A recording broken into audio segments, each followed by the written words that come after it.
leading up to the APEC Economic Leaders Meeting. Among these meetings are the concluding Senior Officials Meeting and the APEC Business Advisory Council Meeting, both of which open today.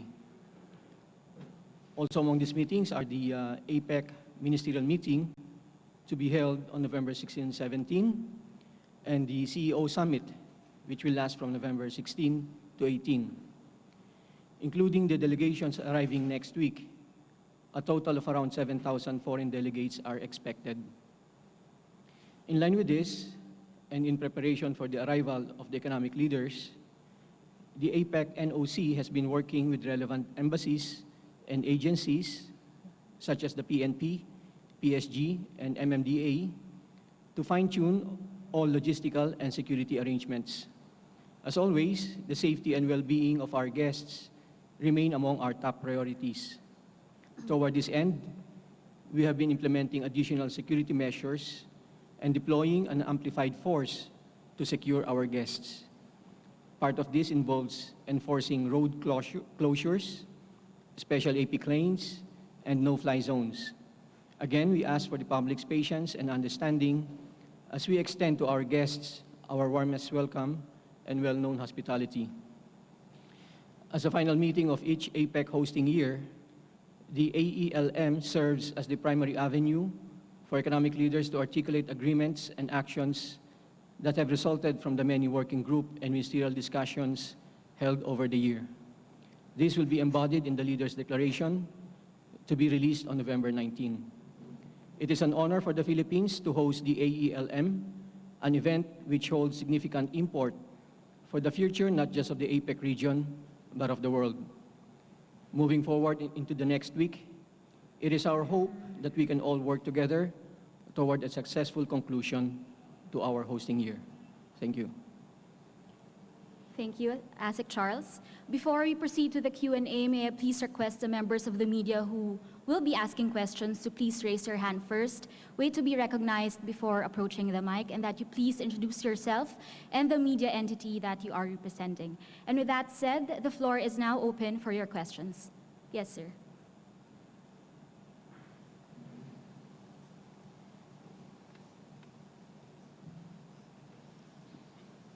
Good afternoon, Assistant Secretary Jose. Melo Acuña from China Radio International. I have three important points. Please tell us about the state of Philippines and Russia relations and that of Philippines and Indonesia, because we heard that Mr. Putin and Mr. Widodo will forego with APEC in Manila. Regarding the non-attendance of President Putin, President Vladimir Putin called President Aquino the other day to discuss matters related to Philippine-Russia bilateral cooperation and the participation of Russia in the APEC summit in Manila on November 18 and 19. The Russian delegation will be headed by Prime Minister Dmitry Medvedev. President Putin also discussed with President Aquino the reasons for his inability to attend the APEC summit. As to President Widodo, the Philippines is awaiting formal confirmation from the Indonesian government on their representative to the APEC Economic Leaders Meeting next week. Although we regret that President Joko Widodo would most likely be unable to attend the summit, the Philippines understands that pressing matters back home require his immediate attention. Thank you very much.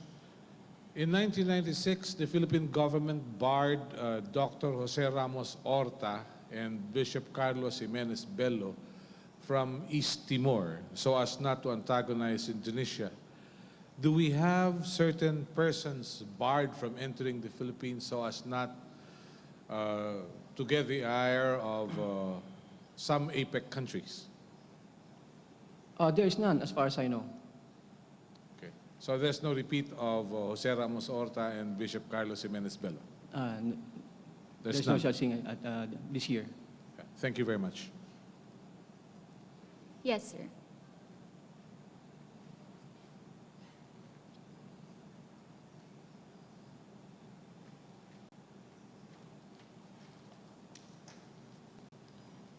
Good afternoon, sir. Raul Dancel, The Straits Times.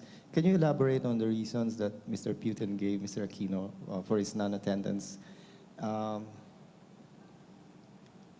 the two leaders talked to each other, and President Putin explained to President Aquino the reasons why he will be unable to come to Manila to attend the APEC leaders meeting. So, well, we are not privy to what the two leaders discussed, so I'm not in a position to inform the press here what the reason is.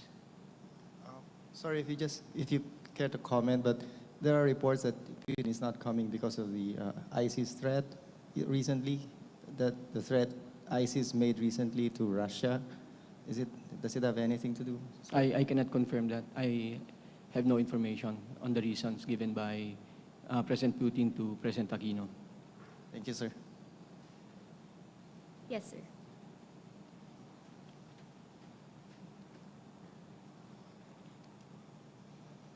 Good afternoon, ASec. Ron Calunsod of Kyodo News.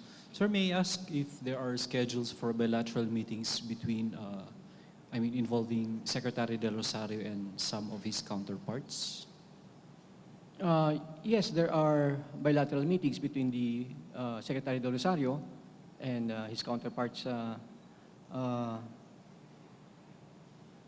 At least I know there are about 3 or 4 bilateral meetings being scheduled for Secretary Del Rosario. Can you cite, sir?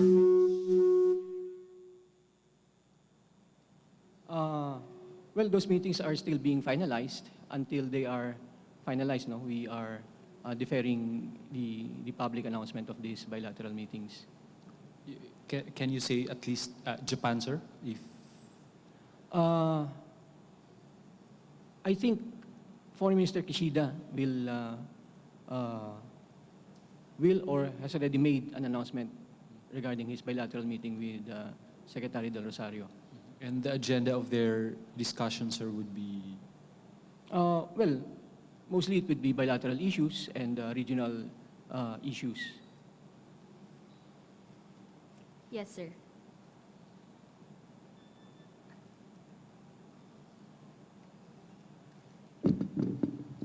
Hi, sir. Paterno S. Macal from Rappler. We've read reports that President Obama and the leaders of other TPP member countries are setting a meeting in Manila on November 18. How is the Philippines helping facilitate this meeting? Well, as you all know, the Philippines is not yet a member of TPP, so we are not involved in the reported meeting of TPP members. Can you confirm this, sir?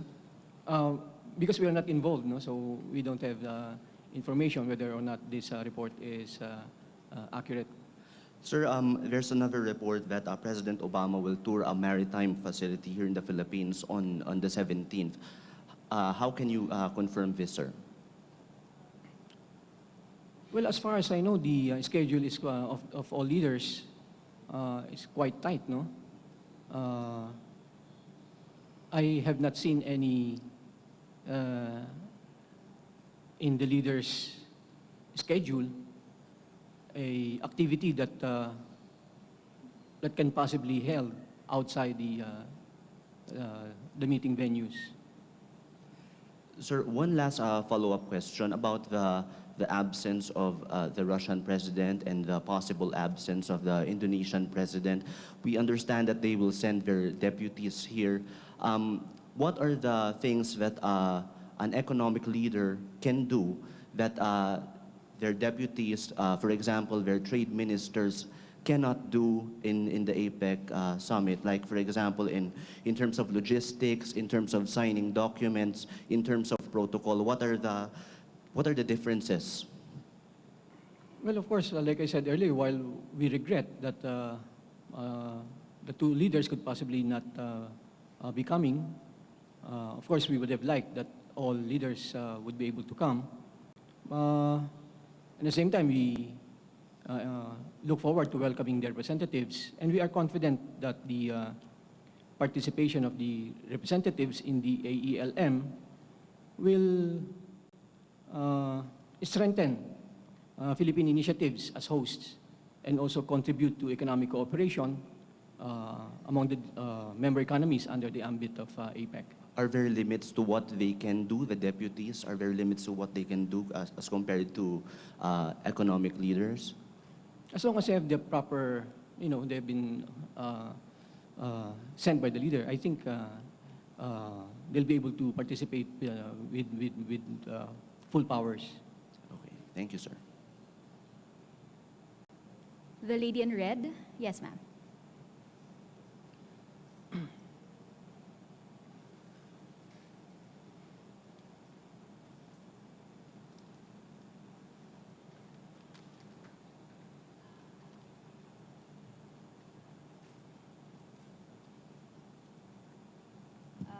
Well, Philippine President and the Foreign Affairs Ministry promised earlier that South China Sea won't be discussed during APEC meetings. But earlier, the U.S. Department of State announced that this topic won't be excluded from discussion. So will South China Sea be discussed during APEC meetings or not? And what is Philippines' position on solving the disputes in South China Sea? Well, first, when Chinese Foreign Minister Wang Yi met with Secretary Del Rosario, Secretary Del Rosario said that we recognize that APEC is an economic forum and that the South China Sea issue is not included in the agenda. But at the same time, Secretary Del Rosario said that, of course, we have no control over what the other economic leaders would be raising during the leaders' retreat. As to the Philippine position on the South China Sea, our position remains unchanged. We believe that the core issue is China's claim that it has so-called indisputable sovereignty over almost the entire South China Sea as represented by the 9-dash line. And to our view, this claim is excessive, it is expansive, and it has no basis under international law, including UNCLOS. And if this claim is left unchallenged, the Philippines could lose about 80% of our EEZ. Another core issue is China's unilateral and aggressive actions in the South China Sea in her effort to enforce and assert her claim. And these actions are causing instability and undermining peace and stability in the region. At the same time, it affects the Philippines' ability to exercise our sovereign rights and jurisdiction over the maritime entitlements that we claim. So to address these core issues, the Philippines has resorted to arbitration. Because for us, arbitration is a universally recognized dispute settlement mechanism under international law, including UNCLOS. And it is a peaceful way, rules-based way to find an enduring solution to the overlapping maritime claims in the South China Sea. And as you all know, the arbitral tribunal has already ruled that it has jurisdiction over some claims that the Philippines has presented. Another round of oral arguments are scheduled to be held at The Hague starting November 24. And the Philippines is preparing to appear before the arbitral tribunal for its deliberation on the merits of the case. So, will the Chinese president and Philippine president hold a bilateral meetings during the APEC summit? During the visit here of Foreign Minister Wang, there was no indication from the Chinese side that they would like to have a bilateral meeting with the Philippines. But of course, we are not closing the door on that possibility.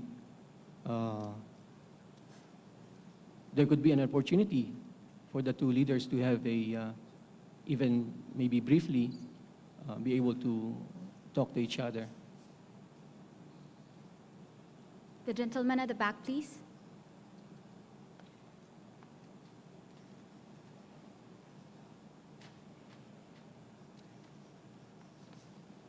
Sir, good afternoon. Christian Esguerra from ANC. Sir, but do you consider China's behavior in the South China Sea as somehow counterproductive to APEC, at least in this part of the region? Well, of course, no. On the part of APEC, because we're promoting economic development, economic prosperity, and to be able to achieve that, we need peace and stability in the region. For the past maybe 2 decades, all the countries in the region have benefited from the peaceful environment and stable environment. So in our view, what is happening now in the South China Sea is causing instability and undermining peace and stability, which could have an impact on the development, economic development, and economic prosperity of the countries in the region. Sir, within APEC, how popular do you think this Philippine view on China's behavior is within APEC? Meaning, how many member economies do you think are supporting this position? Even if, of course, this is not the exact venue for this. But at least, how do they feel about this Philippine position? Well, for example, in ASEAN and the East Asia Summit, many members are also part of APEC. For example, during the last East Asia Summit in Kuala Lumpur, ministerial meeting, ministerial level, last August, I think many EAS countries have expressed concern over developments in the South China Sea, and they're concerned with the peace and stability in the region. And of course, like I said earlier, this could impact trade, investment, and the overall environment conducive for economic development and prosperity. Thank you, sir. Do we have any more questions? Yes, sir.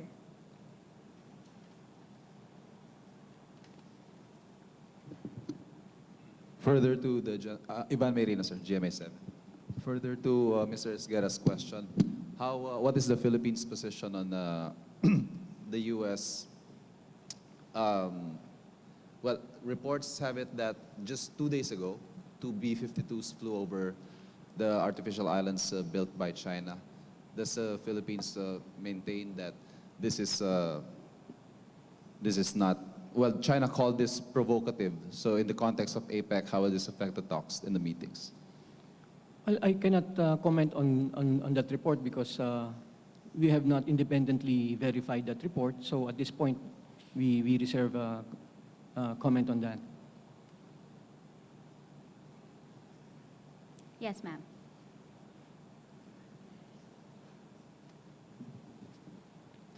Sir, good afternoon. Nina Kalia from the Inquirer. Just a follow-up about the South China Sea.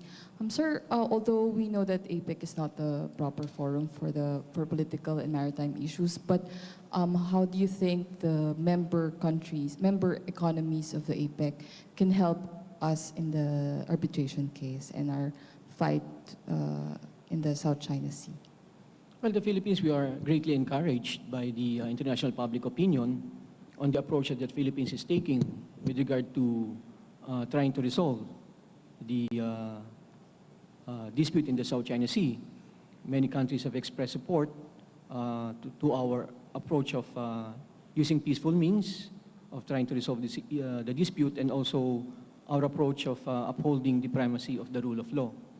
And many countries have gone to the extent of expressing support for the arbitration case that we filed before the Arbitral Tribunal of UNCLOS.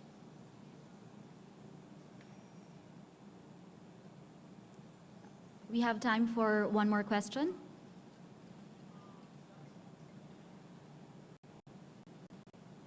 Yes, ma'am.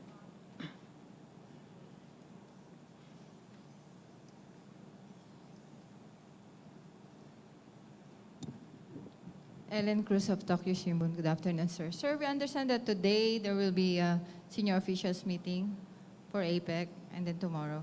What will be the agenda and the outcome, the expected outcome of the meeting? Well, the senior officials have been meeting throughout the year. They've already held, prior to this concluding SOM, 3 previous meetings, the informal SOM and SOMs 1, 2, and 3. So it's a year-long preparation for this AELM. And of course, the senior officials are